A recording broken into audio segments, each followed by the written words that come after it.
सर्वप्रथम गोष्ट अशी की खडसेंचा राजीनामा काही दाऊदचा आरोप झाला म्हणून घेतला गेलेला नाही आहे. त्यांनी ज्या चोऱ्या केल्या, त्यांनी जे पराक्रम केले पार्टीत राहून, आर्थिक घोटाळे केले, त्यामुळे त्यांना पार्टीने हाकलून दिलेलं होतं, पक्षातून काढून टाकलेलं होतं. उगाच काहीतरी मला दाऊदमुळे काढलं असं समजण्याचं कारण नाही. आणि दुसरा विषय असा आहे, ते कुठंतरी 9-10 वर्षापूर्वीचा कुंभमेळ्याच्या वेळेचा फोटो लग्नातला एका त्या ठिकाणी दाखवत आहेत. नाशिकचे मोठे धर्मगुरू होते, मुस्लिम समाजाचा कुंभमेळ्यामध्ये खूप मोठा सहभाग होता. त्यांच्या घरी लग्न होतं. त्यांनी सगळ्यांना, आम्हाला सगळे लोकप्रतिनिधी, आम्ही सगळे आमदार खासदार मी सगळे त्या ठिकाणी होतो गेलेलो. त्यावेळेचा ते फोटो त्या ठिकाणी दाखवत आहेत कुठला तरी. पण मला असं वाटतं की खडसे आता खूप फ्रस्ट्रेट झालेले आहेत. त्यांची तब्येत, त्याच्यातल्या त्यात त्यांना खरं म्हणजे इन्कम टॅक्सचा भोसरी MIDC प्रकरणामध्ये 27-28 कोटी रुपयाचा दंड, त्याच्या सगळ्या प्रॉपर्टीच्या टाट्यात झालेल्या आहेत. आता स्वतः 84 एकर जमिनीतला सगळा मुरुम त्याने विकून टाकला. SIT नेमली गेली. 137 कोटी रुपये दंड त्यांना त्याच्यामध्ये झाला. आणि आता त्यांची परिस्थिती आता इतकी केविलवाणी झालेली आहे आणि त्याच्यामुळे ते फ्रस्ट्रेटमध्ये गेलेले आहेत. त्यांना कळत नाही काय बोलावं, काय बोलू नये, आणि म्हणून ते वाटेल तसे आरोप करतायत, बेछूट आरोप करतायत. पण ही गोष्ट नक्की आहे की त्यांच्यावर असलेले सगळे ते आर्थिक बोजा, ताण त्यांच्यावर जो पडलेला आहे. कारण आपण सगळ्यांनी ऐकलेलं आहे, बघितलं आहे, 137 कोटी रुपयाचा दंड त्यांना रॉयल्टी चोरीमध्ये झालेला आहे. 27 कोटी रुपयामध्ये 30 कोटी रुपये रेडी रेटनरची प्रॉपर्टी 3 कोटीत खरेदी केली. 27 कोटीचा डिफरन्स, 8 वर्ष झाले. त्याच्यावर तो व्याज, दंड, असा 30 कोटीचा दंड त्यांना परत बसला. त्यात सगळी प्रॉपर्टी अटॅच झालेली आहे. त्यामुळे तर त्यांच्याकडे काही राहिलेलं नाही आणि त्यामुळे ते खूप त्याची मानसिक अवस्था मला वाटतं खूप वाईट झालेली आहे. आणि त्यामुळे मग त्यांना बेछूट आरोप मग माझ्यावर बोलतायत, देवेंद्रजींवर बोलतायत, काही आरोप करतायत. मला वाटतं आम्ही त्यांच्या कुठल्याही आरोपाला तशी किंमत देत नाही. त्यांचा खरं म्हणजे आता आम्हाला त्यांची क्यू करावीशी वाटते बिचाऱ्यांची, त्याशिवाय दुसरं आमच्याकडे शब्द नाही. कारण एकेकाळी आमच्याकडे ते 20-25 वर्ष आमच्यासोबत राहिले, आमचे सहकारी आहेत. पण आज त्यांची परिस्थिती बघून, त्यांनी केलेले सगळे कारनामे बघून, कारण त्याच्यामध्ये घरच्या लोकांनी भोगावं लागलं. 2.5 वर्ष त्यांचे जावई बिचारे जेलमध्ये राहून आलेत.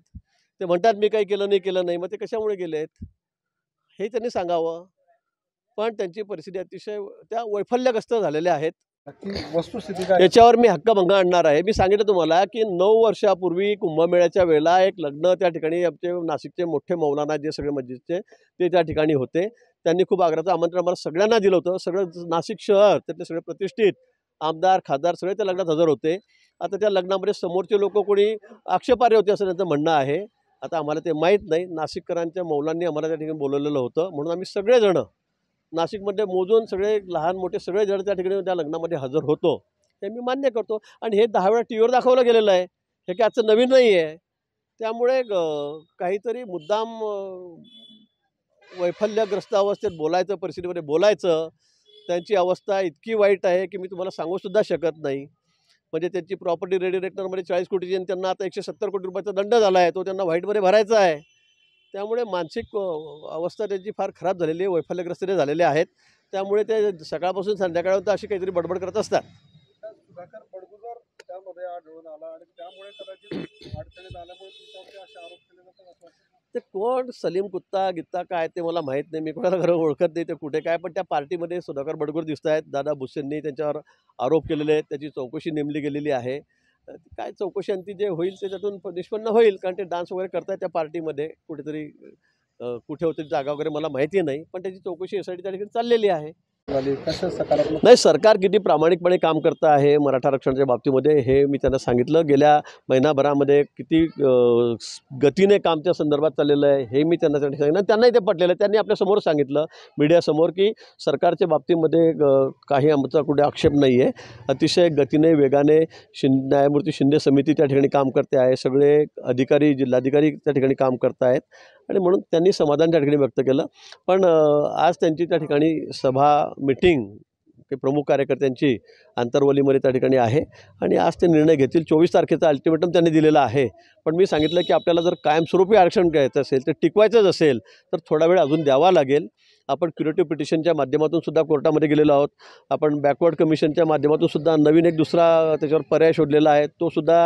ते सुद्धा सगळी पाहणी आर्थिकदृष्ट्या असेल, शैक्षणिकदृष्ट्या असेल, ही सगळी कसे सामाजिकदृष्ट्या असेल, हा समाज कसा मागासलेला आहे ते बघून त्यांना आरक्षण कसं देता येईल त्या संदर्भात सुद्धा शासन त्या ठिकाणी विचार करतं आहे.